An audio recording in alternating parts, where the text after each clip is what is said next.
대구 반야월교회 이성희 목사님께서 믿는 자여 의할고 제목으로 말씀 주시겠습니다. 큰 은혜 되실 줄로 믿습니다. 할렐루야. 기도하겠습니다. 사랑하시는 아버지, 하나님이 우리를 오늘 여기 있게 하시고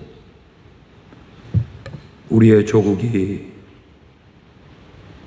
평안 가운데 서 있게 하신 것 감사합니다. 힘들고 어려운 중에 저희들이 나라를 위하여서 기도하기로 이 자리에 모여 사오니 하나님이여 우리를 긍휼히 보시고 의협히 보시며 하늘 문을 여시사 우리에게 은혜를 부어 주옵소서. 이 시간 저희들이 주의 말씀 앞에 앉습니다. 하나님이여 말씀하옵소서. 저희들이 듣겠나이다. 말씀으로 찾아오시는 그 하나님, 우리의 마음이 모셔드리게 하시고 말씀 앞에 우리가 깨닫고 결단하는 귀한 은혜를 부어 주옵소서. 함께한 모든 성도들의 심령을 주님이 주장하여 주시기를 원하며 예수님의 이름으로 기도하옵나이다. 아멘. 광복이라는 말은 빛을 되찾았다, 그런 이야기입니다. 광복 76주년이 되었다는 말은 우리가 어둠의 세월이 있었다는 것을 전제하고 있습니다. 어둠의 때에서 빛을 되찾은 지가 76년이 된다, 그런 이야기입니다. 우린 1945년 8월 15일 35년 동안의 그 일제의 강점기에서 벗어났습니다. 우리 대한민국 역사에 일제 강점기 35년은 이 민족의 역사를 완전히 어둠 속으로 몰아넣었던 그런 시간입니다. 우리가 그때를 다 경험하지 못하고 그때를 다 살지 못한 분들도 여기 많이 있을 텐데, 역사가 우리에게 가르치는 것은 나라가 아니었고 사는 것이 아니었음을 우리에게 가르치고 있습니다. 어떻게 이 나라 이 백성이 이 나라 말로 이름을 쓰지 못하고 언어를 사용하지 못하도록 창시 계명이라는 민족을 어둠으로 몰아넣고 우리의 어머니들을 일본 군대의 육체적 놀이객감으로 위안부로 끌고 가 그들의 인권을 짓밟고 사람을 사람 취급하지 않았던 그 어둠의 역사가 우리의 역사 속에 있었습니다. 그때를 두고 결코 사람이 살만한 곳이었다고 말하기는 대단히 힘들 것입니다. 그런가 하면 전쟁 무기와 또 그들의 필요한 물질들을 개발하고 연구하기 위해서 대한민국의 사람들을 생체 실험용으로 끌고 가 그들의 몸을 해부하고 그것으로 하나의 연구의 놀이객감으로 만들어버렸던 731 부대라고 하는 그 요상한 부대는 우리 민족을 송두리째 짓밟고 갈기갈기 찢어 놓았습니다. 그런가 하면 일제강점기는 교회를 탄압하는데 세계 역사의 유례 없이 교회를 탄압했습니다. 예배를 방해하고 교회를 불지르고 아예 교회를 말살시키기 위해 온갖 수단과 방법들을 다 동원했던 시간이 바로 일제강점기 35년이었습니다. 그래서 우리는 지금으로부터 76년 전 오늘 그 일제로부터 벗어난 날을 광복이라는 표현을 썼습니다. 어둠에서 우리가 빛을 찾았다. 어둠에서 우리가 자유를 얻었다. 어둠에서 우리가 해방되었다. 그런 의미로 광복절이라고 광복을 이름 붙였습니다. 이스라엘 백성들에게도 이런 역사가 있었습니다. 하나님의 백성들이 이방 나라의 포로가 되어서 주권을 빼앗기고 영토를 빼앗기고 모든 예루살렘의 성은 다 회파되고 성전은 불타버리고 이방 나라의 포로로 잡혀갔습니다. 그러다가 하나님의 은혜로 그들이 다시 본국으로 돌아올 때 그때 그 감격을 시편 126편 1절에서는 이렇게 기록했어요. 하나님이 우리를 시온의 포로된 자리에서 우리를 돌려보내실 때에 우리는 꿈꾸는 것 같았도다 그랬어요. 이게 과연 꿈인가 생신가 할 만큼 그들에게는 엄청난 감격이었고 기쁨이었다, 그런 이야기죠. 그래서 꿈을 꾸는 것 같았다. 이 표현 속에 광복이 가져다주는 그 기쁨이 얼마나 놀랍고 얼마나 대단한가를 우리가 느낄 수 있어요. 이게 꿈이냐, 이게 현실이냐, 그는 그렇게 기뻐했다고 노래하고 있습니다. 근데 사실 그것은 우연히 때가 되어서 돌아온 것이 아니고 에스라서 1장 1절에 보면 하나님께서 이방 나라의 임금 바사왕 고레스의 마음을 감동시키셔서 하나님의 백성을 돌려보내게 하셨다, 하나님의 역사라고 성경은 분명하게 기록하고 있습니다. 여러분, 76년 전 이 민족이 일제의 흑암으로부터 벗어나 빛을 되찾게 된 것은 하나님의 역사입니다. 하나님의 복입니다. 하나님이 이 민족을 사랑해서 허락하신 하나님의 은혜의 선물입니다. 꿈꾸는 것 같은 하나님의 은혜요, 하나님의 축복이었습니다. 믿으십니까?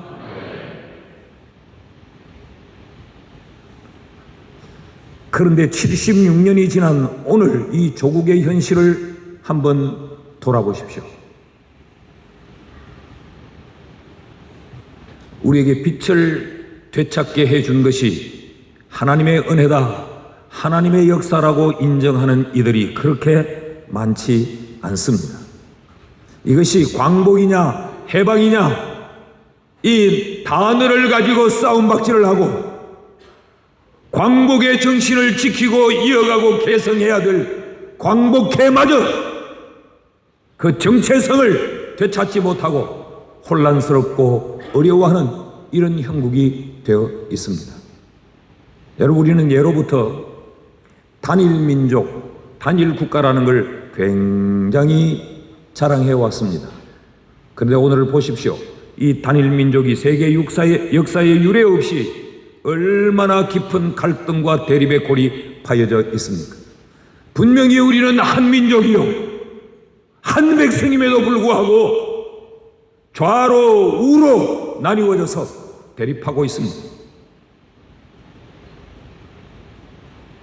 청와대로부터 시작해서 이 나라를 바로 섬기고 바로 세우겠다고 선택을 받은 이 국회의원들마저도 둘로 나누어져서 나라를 어떻게 바로 세우며 하나님이 주신 이 축복의 땅을 어떻게 지켜나갈까 보다는 이념적 대립으로 심각하게 나뉘어져 있는 희한한 모습을 우리가 보고 있습니다. 예로부터 우리 조국 대한민국은 동방예의지국이라고 불려졌습니다. 우리가 자랑할 것이 그것뿐이었어요.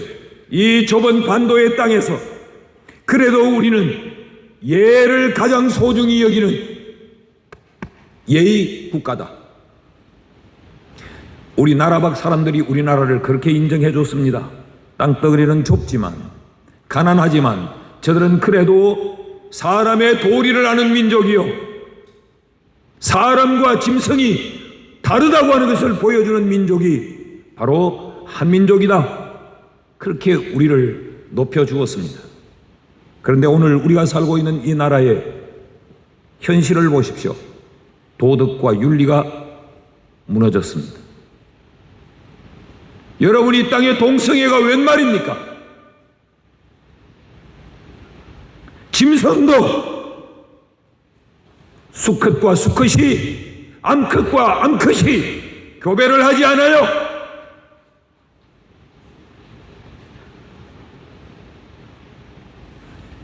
사람 되기를 포기한 것 같아요. 여러분, 죄가 죄인 줄을 알지 못하고 부끄러운 줄 알지 못하는 시대가 되어버린 것이 오늘 이 조국의 현실입니다. 국회의원들 중에 예수 믿는 집사님도 많고 장로님도 많더만 어떻게 십자가 종탑을 철거하자는 것을 대한민국의 법으로 만들자고 그것을 서명하고 그것을 입법하기 위해 법안을 제출하는, 어떻게 이 나라가 이렇게 되었습니까? 하나님의 은혜와 하나님의 복으로 빛을 되찾은 나라, 그 흑암의 역사로부터 빛으로 나온 이 민족이, 여러분 지난 76년 역사를 한번 우리가 보면 세계 역사에 유례 없이 대한민국은 부강한 나라가 됐어요. 세계 지도를 펼쳐놓고 보면 대한민국을 알고 찾아도 눈에 쉽게 보이지 않는 작고 작은 나라입니다. 며칠 전 올림픽이 끝났지만 우리가 1등, 2등, 3등은 못했어요. 그러나 그 세계의 열강들과 세계의 그 강국들과 어깨를 나란히 하고 힘을 겨루는 이런 엄청난 부강한 나라로 하나님이 이 나라를 세워주셨어요. 그런데 오늘날 이 조국은 이곳저곳에서 무너져 내리고 있습니다. 이 백성들이 병든 모습을 우리에게 보여줍니다. 왜 이렇게 되었을까? 어떻게 하면 이 나라를 다시 일으켜 세울 수 있을까? 대단히 조심스럽고 대단히 미안한 이야기지만 이 나라에 대통령이 되겠다고 나온 사람들이 수십 명인데 정과자는 왜 그렇게 많습니까? 왜 윤리와 도덕적으로 백성이 존경할 만한 그런 인물이 쉽사리 보이지 않습니까? 미리 전제로 말씀드리는 것은 나는 국민의힘도 아니고 나는 국민의당도 아니고 나는 더불어민주당도 아니고 나는 정의당도 아니고 나는 예수당입니다.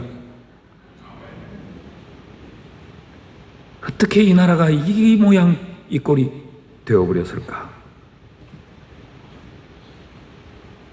많은 원인을 찾을 수 있겠지만 외부적인 모든 요인을 우리가 다 잘라버리고 우리끼리 안으로 우리를 들여다보면 하나님의 은혜와 하나님의 복이 쏟아질 때 우리가 너무 교만했기 때문에 그렇습니다. 교회가 기도를 놓쳤기 때문에 그렇습니다. 교회마저도 어떻게 하면 좀 더 화려할까? 어떻게 하면 좀 더 배부를까? 어떻게 하면 좀 더 멋있을까? 어떻게 하면 우리의 인간의 노름판을 많이 만들어낼까? 여기에 집중하는 동안 우리는 이 나라가 무너지는 줄도 모르고 여기까지 와버렸습니다. 어떻게 해야 합니까? 여러분 보십시오. 어떻게 정부가 교회의 예배를 간섭하고 통제할 수 있습니까?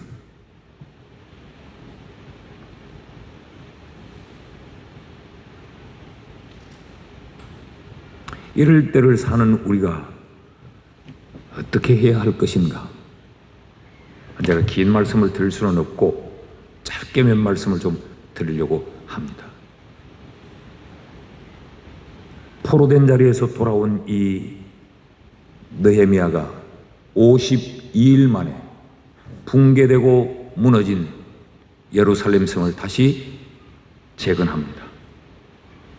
그리고 학사 에스라와 함께 그 민족을 완전히 회개시켜 하나님이 기뻐하는 민족으로 되돌려 놓습니다. 이 일이 어떻게 시작되었는가를 가르치는 것이 오늘 본문의 내용입니다. 일은 어떻게 시작이 되어졌는가? 그 첫째는 기도로부터 출발되었습니다. 여러분, 오늘 우리가 비록 적은 수가 여기 모여 있지만 나라를 위해 하나님의 사람들이 기도한다고 하는 것은 놀라운 일입니다. 역사는 언제나 기도로부터 시작되고 기도에 의해 이루어지고 기도로 완성이 되는 것입니다. 오늘 보십시오. 이 느헤미야가 먼저 1차의 본국으로 귀환을 해서 막 성전을 짓고 하던 사람들이 여러 가지 주변의 방해로 인해서 그 성전이 다시 회파되고 그 성전 봉사에 열심을 쏟던 사람들이 이 모양 저 모양으로 끌려가 고통을 받는다는 소식을 듣습니다. 그러자 느헤미야가 가장 먼저 한 일이 뭐냐? 하늘의 하나님 앞에 금식하며 눈물을 흘리며 기도했다라고 말해요. 3절 4절 말씀을 제가 읽습니다. 그들이 내게 이르되 사로잡힘을 면하고 남아있는 자들이 그 지방 거기에서 큰 환난을 당하고 능욕을 받으며 예루살렘 성은 허물어지고 성문들은 불탔다 하는지라. 이 소식을 들은 느헤미야의 반응이 4절 말씀, 내가 이 말을 듣고 앉아서 울고 수일 동안 슬퍼하며 하늘의 하나님 앞에 금식하며 기도했다 그랬어요. 태극기를 들고 광장으로 뛰쳐나가 소리 질렀다고 말하지 않고 하나님을 먼저 찾았다고 말합니다. 하나님 앞에 눈물을 흘리며 식음을 전폐하고 하늘의 하나님이여 이 민족을 불쌍히 여기소서. 그리고 기도했어요. 오늘 우리가 읽기는 본문을 5절까지만 읽었지만 그 이후에 이 느헤미야의 기도가 계속됩니다. 하나님 앞에 통에 자복하며 기도합니다. 그리고 하나님의 도와달라고 하나님의 도움을 요청합니다. 하나님 앞에 절박한 심정으로 하나님을 향하여서 기도하고 있는 느헤미야의 모습을 볼 수 있어요. 이 민족을 살리는 길은 기도인 줄 믿습니다. 그런데 여러분, 오늘 우리 교회의 현실을 보십시오. 성경은 분명히 교회는 만민이 기도하는 집이라고 말했는데 오늘날 교회는 기도하는 것보다 다른 일로 더 바빠요. 카페하는 일로 더 바빠요. 오늘 교회에 세워진 중직자들이 무릎을 꿇고 밤을 새우면서 기도하는 것보다 모임하기가 더 바빠요.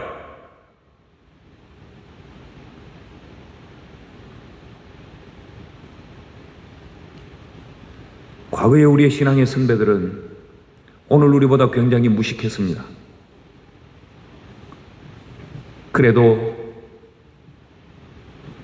기도해야 이 민족이 살 수 있고 기도해야 교회가 부흥한다는 이 사실 하나는 분명하게 믿었습니다. 그래서 교회 권사님들은 뭐 하는 분이냐? 권사님들은 저녁 잡숫고 밤이 되면 담요 한 장을 챙겨 들고 교회와 기도실에 엎드려서 밤을 새우는 거예요. 비록 주무시기도 했겠습니다마는 저희 할머니도 늘 그랬어요. 할머니 어디 가세요? 예배당 간다. 뭐 하러 가세요? 철학하러 간다. 우리 할머니는 철학인지 철학인지도 구분 못하는 무식한 사람이었어요.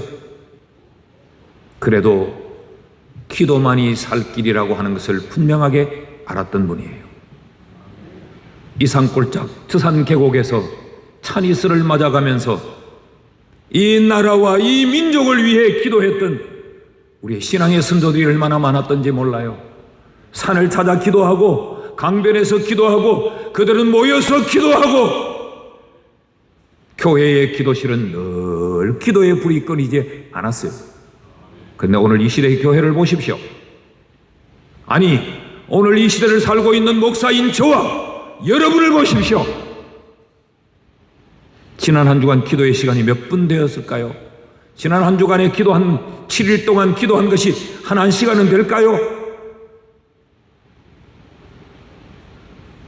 탄식하고 비판하고 걱정하고 염려는 하는데 우린 기도를 놓쳐버렸어요.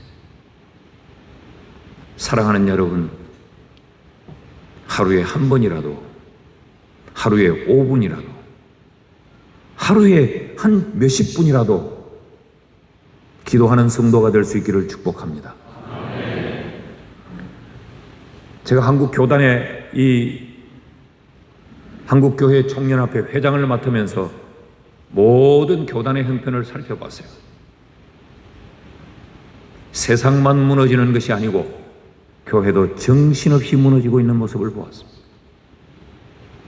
그래서 이곳저곳 교회가 무너진다, 세상이 무너졌다, 이대로는 안 된다, 온갖 소리들이 판을 치는데, 그러나 기도하자면 모이지 않습니다.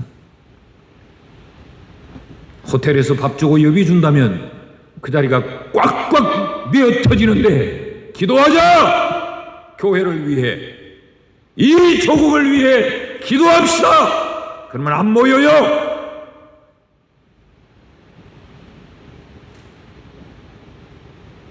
두려운 것은 코로나가 아닙니다. 그 코로나의 위기 속에서도 우리는 오늘 살아 있습니다. 더 무서운 것은 기도를 놓치는 것입니다. 사랑하는 여러분, 이 울산시 모든 교회들이 다시 기도를 붙잡고 일어설 수 있기를 축복합니다. 여러분, 기도는 코로나의 중에도 할 수 있잖아요. 기도는 경제가 어려워도 할 수 있잖아요. 기도는 영상으로 예배를 봐도 할 수 있잖아요. 기도가 나라를 살리는 첫 번째 길이다. 둘째로, 그런데 느헤미야의 이 기도는 무엇으로부터 출발했는가? 조국에 대한 관심으로부터 출발했습니다. 느헤미야가 기도할 수 있었던 것은 2절 말씀에 보면, 내 형제들 가운데 하나인 하나니가 두어 사람과 함께 유다에서 내게 이르렀기로 내가 그 사로잡힘을 면하고 남아있는 유다와 예루살렘 사람들의 형편을 물은즉. 지금 느헤미야는 이스라엘 백성들이 1차 스룹바벨에 의해서, 에스라에 의해서 본국으로 귀환을 하고 아직도 이 바사에, 바벨론에 많이 남아 있었습니다. 이 느헤미야는 그 수산궁에 거주하고 있었어요. 그러니까 포로로 잡혀간 그곳에서도 느헤미야는 굉장히 안락한 삶을 살고 있었다는 이야기지요. 그런데 느헤미야의 가슴 속에는 그 조국, 요즘은 조국이라는 말도 조심스러워서 해야 되겠더라고, 그 민족,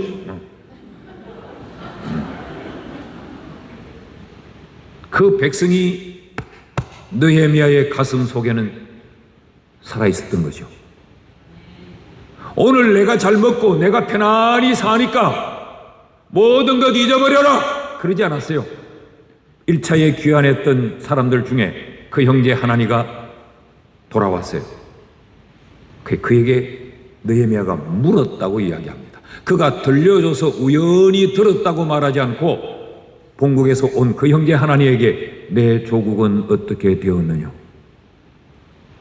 성전 재건은 잘 되고 있느냐, 내 백성들의 형편은 어떻게 되었느냐 물으니까 엉망입니다. 성전을 짓다가 성전이 회파됐어요. 성전이 불이 탔어요. 사람들이 여기저기 끌려가 고난과 고통을 당해요. 이 안타까운 소리를 들어요. 그랬더니 느헤미야가 앉아서 울고, 그 말은 조용히 자리에 앉았다는 말이 아니고 느헤미야가 기력을 잃어버리고 쓰러졌다는 거죠. 그래서 통곡하며 금식하며 기도했다는 이야기입니다. 여러분, 기도는 어디서부터 출발하는가?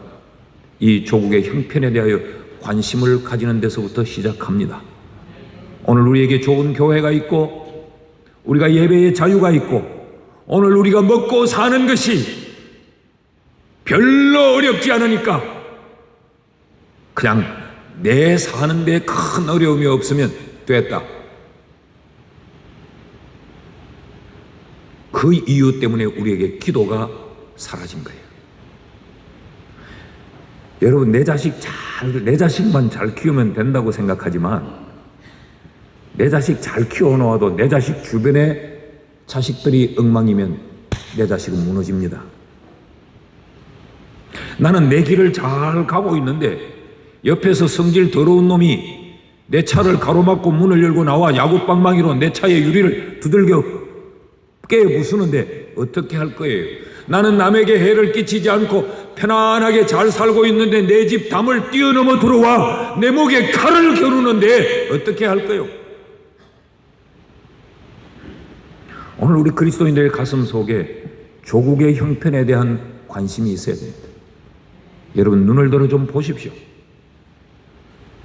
이 나라에 정치하는 지도자들을 좀 보십시오.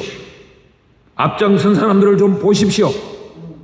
나라가 어떻게 되어가고 있는지를 우리가 살펴야 우리에게 기도가 나오는 겁니다.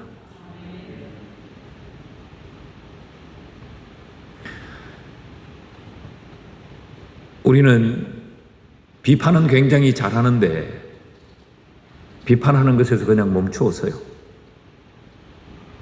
여러분 관심을 가져보면 하나님이 우리에게 사명을 일깨우고 우리가 관심을 가지고 이 나라를 보면 하나님이 우리의 마음속에 기도하지 않으면 안 된다고 하는 기도에 불을 붙여주실 겁니다. 여러분 그리스도인들이 이 나라에 관심 갖지 않으면 이 나라가 어떻게 될까요? 하나님을 두려워하지 않는 한 자들이 이 나라에 발을 치면 이 나라가 어떻게 될까요?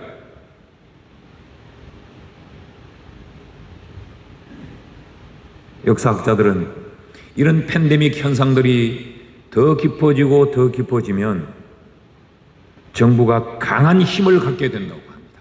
점점 더 강한 힘을 갖게 되면 정부가 모든 것들을 통제해버리는 그런 세상이 온다는 겁니다. 지금도 우리가 그러잖아요. 이 코로나라고 하는 이것이 찾아오니까 정부가 모든 것을 다 통제하잖아요.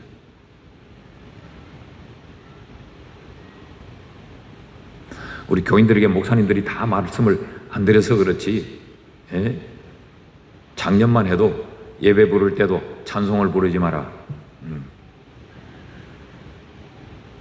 조용하게 예배해라. 뭐 앞에 나와서 이 찬양단 찬양하는 거 절대 하지 마라. 성가대 쓰지 마라. 얼마나 많은 제약들을 나름대로는 명분이 있어요. 코로나 확산을 막는다라는 명분이.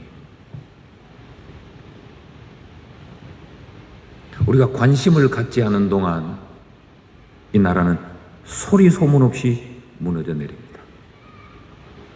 눈을 열어서 여러분 우리의 조국의 현실을 살피고 이 나라를 우리의 가슴에 품는 그리스도인이 될 수 있기를 주의 이름으로 축복합니다. 자, 느헤미야는 시위하는 것으로 조국의 재건을 꿈꾸지 않고 기도로부터 시작했어요. 느헤미야의 기도는 조국에 대한 관심으로 인하여서 출발되어졌습니다. 셋째로 느헤미야는 무너져 내리는 그 조국을 다시 일으켜 세우기 위해서 무엇을 했느냐? 기도하는 자리에만 머물러 있지 않았어요. 1장 11절 말씀을 보면 주여 구하오니 귀를 기울이사 종의 기도와 주의 이름을 경외하기를 기뻐하는 종들의 기도를 들으시고 오늘 종이 형통하여 이 사람들 앞에서 은혜를 입게 하옵소서 하였나니 그때에 내가 왕의 술관원이 되었느니라. 무슨 이야기인가 하면 느헤미야가 조국을 위하여서 간절히 기도했어요. 우리식으로 바꾸면 이렇게 기도한 거죠. 하나님 이 나라를 불쌍히 보아주십시오. 하나님 이 민족을 긍휼히 여겨주십시오. 이 나라를 든든히 이렇게 세워주십시오 하고 기도를 여기서 마치지 않았다는 겁니다. 하나님이여 내가 특별히 청하건대 이 사람들 앞에, 이 사람들은 누구를 말하느냐? 그 수산궁에 있는 왕과 고위직 간부들을 이야기합니다.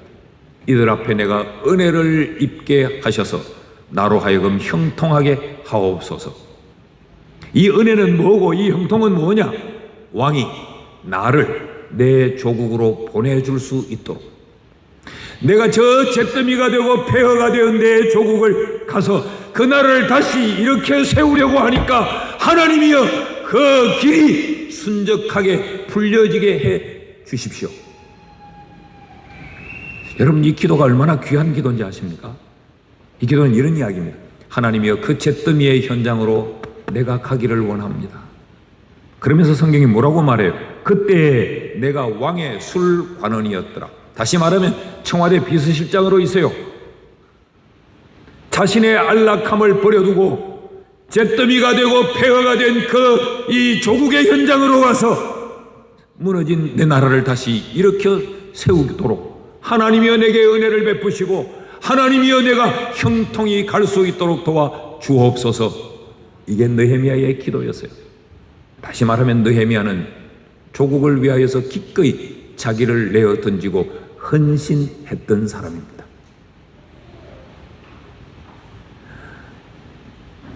우리는 기도는 하기는 해요. 하나님이여 이 나라를 긍휼히 여겨달라고. 그런데 하나님이 우리의 기도를 들으실까요? 안 들으실까요? 들으시죠. 그런데 누가 이 나라를 이렇게 세우느냐? 하나님, 나는 말고요, 다른 사람 보내주십시오. 나는 지금 수산궁에서 편안히 있고 싶어요. 힘드는 건 나 말고 나는 이렇게 기도는 할 테니까 그 힘든 것은 다른 사람이 하게 해 주십시오. 대부분 기도는 이렇습니다. 여기 장로님들 계신가요? 교회 부흥을 위해서 기도하시죠. 예배 때 강단에서 대표 기도하실 때마다 주여 우리 교회를 부흥시켜 주옵소서.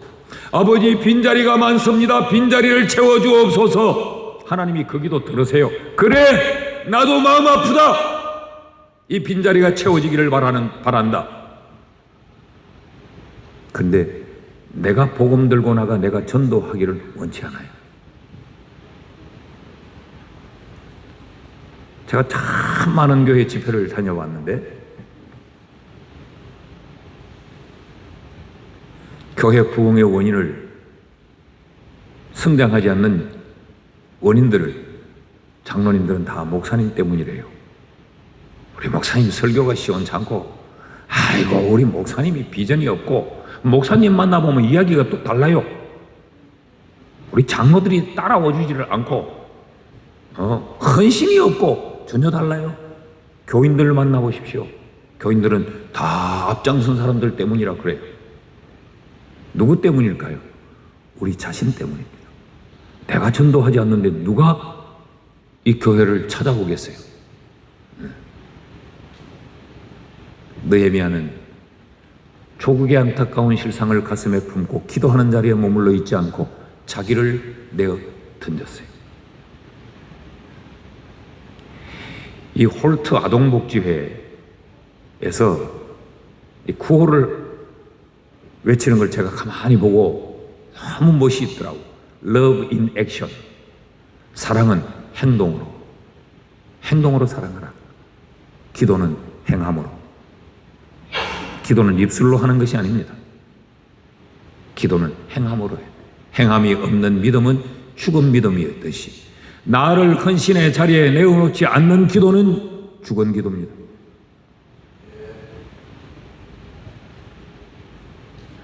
오늘 이 땅에 있는 그리스도인들만 이 조국을 바로 세우기 위해서 일어나면, 이 나라를 바로 세우기 위해서 일어나면 이 나라는 달라질 줄 믿습니다. 그래서 이 기도를 마치고 2장 1절에 보면 아닥사스다 왕 제20년 니산월에, 지금 느헤미야가 기도할 때가 언제냐? 1장 1절에 보면 아닥사스다 왕 제20년 기슬러월에 나라가 무너졌다는 소식을 듣고 기도하기 시작한 이 느헤미야가 2장 1절에 오니까 니산월에 왕 앞에 포도주가 있기로 내가 그 포도주를 왕에게 드리며 왕에게 나아갑니다. 그러니까 이 시간이 대략 기슬러월에서 니산월까지는 한 3개월에서 5개월 정도 되는 시간이에요. 그러니까 한 4, 5개월 동안 느헤미야는 끊임없이 하나님 앞에 기도하다가 때를 보고 왕을 찾아갑니다. 금식하면서 한 3, 4개월, 4, 5개월을 기도했으니까 그 몰골이 얼마나 수척했겠어요. 왕이 너 왜 얼굴이 그러냐? 어디 아프냐? 그러니까 느헤미야가 말을 합니다. 왕이여, 내 조국이 무너졌다고 합니다. 나로 하여금 가서 그 조국을 재건하는 일에 헌신할 수 있도록 나를 보내주십시오. 그랬더니 이 아닥사스다 왕이, 이 왕이 어떤 왕이냐? 지금 에스라에 의해서 성전을 재건하는데 여러 고발과 고소권이 들어오니까 그 성전 공사를 중단해라! 라고 했던 왕이 아닥사스다 왕이에요. 그런데 그 왕이 느헤미야로 하여금 가라고 이야기합니다. 그러니까 느헤미야가 또 기도하고 또 말합니다. 요즘 말로 하면 가는데 왕이여 레미콘도 한 몇백 차 보내주시고 철근도 좀 주시고 목재도 좀 주십시오 라고 이야기해요. 그러니까 그 왕이 그래 그것도 가져가거라. 느헤미야가 또 이야기합니다. 왕이여 내가 이거 갖고 가다가 빼앗길 수도 있으니까 요즘 말로 하면 경호 차량을 좀 붙여서 잘 가져갈 수 있도록 도와주십시오. 그렇게 이야기해요. 그러니까 왕이 그래라 라고 말합니다. 자 보십시오. 한탄만 하고 비판만 하고 정죄만 하고 있을 때는 아무런 일이 일어나지 않습니다. 그러나 무너져 내리는 조국에 관심을 가지고 조국을 위하여 기도하고 나를 기꺼이 그 일에 던지기로 결심을 하면 하나님이 역사합니다. 안 될 일이 없어요. 원수의 마음까지 움직여서 하나님이 성전을 짓게 하시죠. 바사왕 고레스 그 이방 나라의 왕입니다. 그 나라가 이 바벨론을 정복해서 페르시아가 정복하고 왕이 되는데 하나님이 그의 마음을 감동시켜요. 그랬더니 이방 나라 왕이 칙령을 발표합니다. 이스라엘 백성들은 본국으로 돌아가게 해라. 가서 뭐 하려고? 그들의 하나님을 위하여 성전을 짓게 해라. 이게 기도의 역사요. 이게 우리가 우리를 내어 놓을 때 나타나는 결과예요. 나는 지금도 대한민국은 소망이 있다고 믿습니다. 우리가 기도하고 우리가 일어나면 기꺼이 우리가 이 나라 살리는 일에 우리를 내어놓으면 하나님이 역사해서 악한 마음을 가진 자들도 하나님이 그들의 생각과 마음을 바꾸게 하실 줄로 믿습니다. 우리가 아무리 국회의원들한테 평등법 이 악법들 이거 저지하라고 뭐 문자 보내고 뭐 열심히 해도 꿈쩍도 안 해요. 꿈쩍도 안 해요. 표 받을 때는 이 주민들의 이 지역민들의 종이 되겠다고 말을 하고도 표 받고 나면 꿈쩍도 안 해요.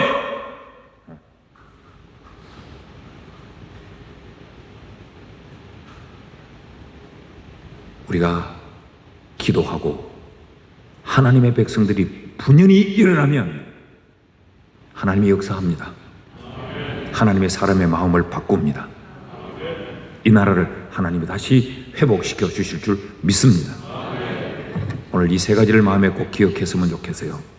기도, 관심, 헌신.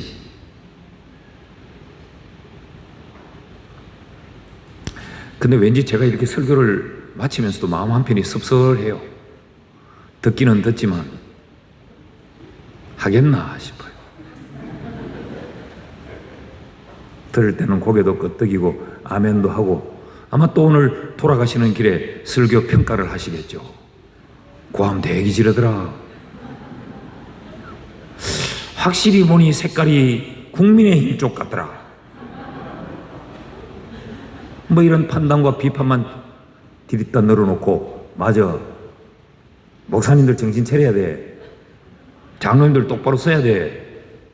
이런 이야기하고 편안히 주무시고 내일부터 또 조선소 출근하고 현대자동차 출근하면서 아무런 미동도 없을 거예요. 여러분, 기도 없는 한 민족보다 기도하는 한 사람이 무섭습니다. 오늘 우리가 일당백을 하는 이런 성도들 되기를 주의 이름으로 축원합니다. 축원합니다.